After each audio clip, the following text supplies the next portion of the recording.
Hi everyone, I'm going to be reading The Lion's Share. It's a tale of having cake and eating it too.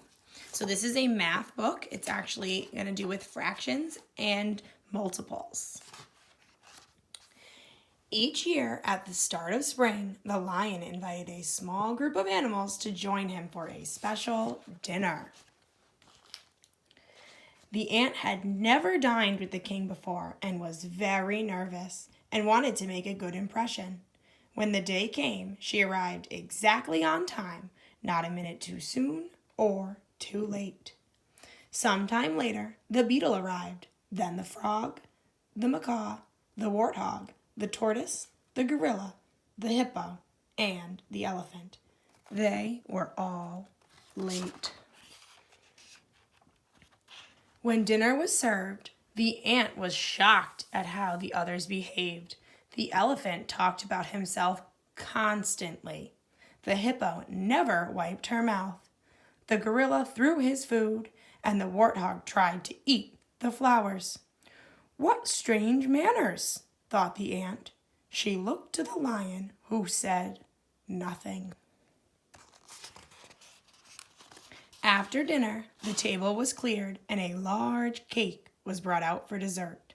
The lion passed it to the elephant. "Please help yourself," he said. The elephant looked at the cake. "I could eat this in one bite," he thought, but that might seem greedy. With a grand gesture, he cut the cake in half and passed the rest to the hippo. "What a pig," thought the hippo. "But if he's taking half, I'm taking half of what's left." She made a slice down the middle and handed the remaining 1/4 of the cake to the gorilla.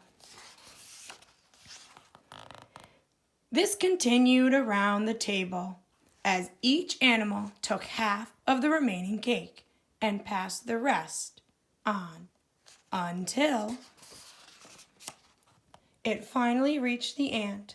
As she struggled to cut the tiny slice in two, it crumbled to pieces on her plate. All the animals turned to her. "Typical ant," said the elephant. "She thinks only of herself. When the cake came to me, I shared it." "I know," said the hippo. "We all did."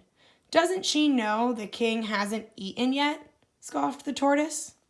The warthog, who was sitting in her cake, simply shook her head in disgust. The ant was mortified. Surely she would never be invited back.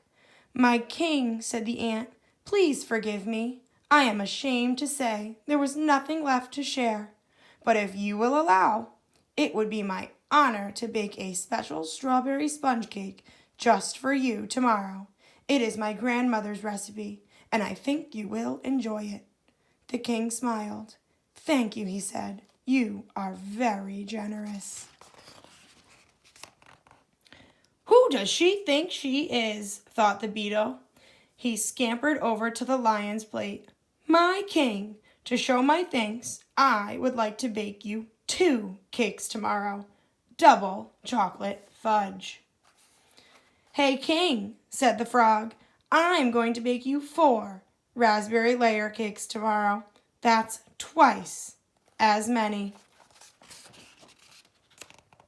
"I can top that," announced the macaw. "I shall bake the king twice as many carrot cakes, 8, and he shall have them tomorrow." "Then I'll bake twice as many mud cakes," snorted the warthog. "How many is that exactly?" 16, said the tortoise. "Really?" said the warthog. "That sounds like a lot." "Maybe for you," said the tortoise, "but I will happily bake twice that. 32 apple walnut cakes will be ready by tomorrow afternoon." The gorilla looked at the tortoise. He didn't like the tortoise. Although the gorilla had never baked anything before, he somehow found himself offering twice as many banana crumb cakes. 64, asked the king. "Are you sure?" The gorilla nodded, but he didn't look so sure. All eyes turned to the hippo. "Naturally," she stammered, "it would be my honor to bake twice as many spice cakes. Let me see." She took out her piece of paper and began scribbling some numbers. Her hoof was shaking as she put the pencil down. "This can't be right," she said finally. The gorilla grabbed the piece of paper. 128, he announced with a grin. The elephant was crestfallen, but he had to top the hippo. Elephants were twice as good as hippos.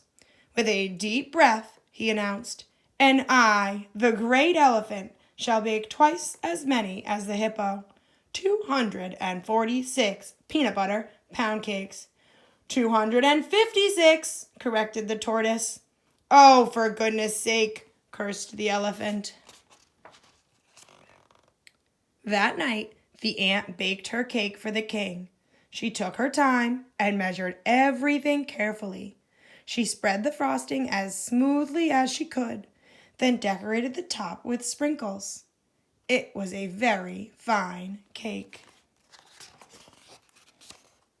The next morning, she delivered it to the king. "Such a fine cake," said the lion. "Won't you share it with me?" And then you can see here all the different fractions. And as the denominator gets bigger, the piece in the fraction gets smaller. The end.